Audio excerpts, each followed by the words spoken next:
মিডিয়ার Facebook page থেকে স্বাগত জানাচ্ছি আমি রাশেদুল ইসলাম। প্রিয় দর্শক, আমরা অনেকের কাছ থেকে শুনি আওয়ামী লীগের আমলটা নাকি ভালো ছিল। তো আজকে আমরা একটা বাসায় এসেছি একটা আপুর মতামত জানার জন্য এই ব্যাপারে। আপু, আপনাকে আমাদের এই ভিডিওতে স্বাগত।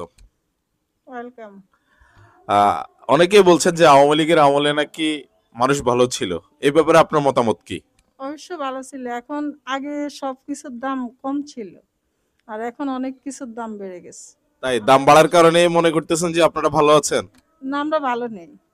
তো আপনি যে বললেন যে আওয়ামী লীগের আমলে ভালো ছিলেন আপনারা, হ্যাঁ, আওয়ামী লীগের আমলে, কিন্তু বর্তমানে ভালো নেই, সেটা বলছি। আওয়ামী লীগের আমলে কিভাবে ভালো ছিলেন?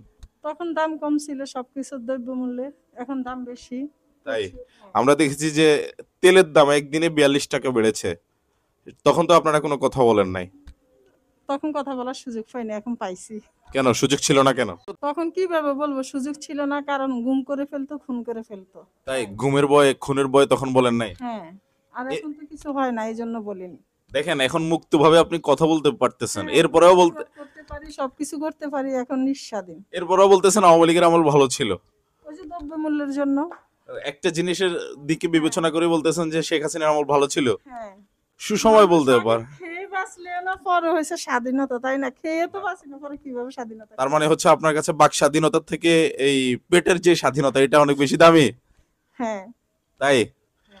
প্রিয় দর্শক, আপনারা শুনছিলেন বিস্তারিত। আসলে ওনারা চায় যে দ্রব্যমূল্যের দাম কমুক, কিন্তু ওনাকে খুন করলেও কোনো সমস্যা নাই, গুম করলেও তাতে কোনো সমস্যা নাই। তারপরেও ওনারা চাচ্ছে যে দ্রব্যমূল্যের দাম কমুক। আজকে এই পর্যন্ত, দেখা হবে অন্য কোনো ভিডিওতে। ততক্ষণ পর্যন্ত আল্লাহ রাব্বুল আলামিন সবাইকে ভালো রাখুক, সুস্থ রাখুক, শান্তিতে রাখুক, নিরাপদে রাখুক।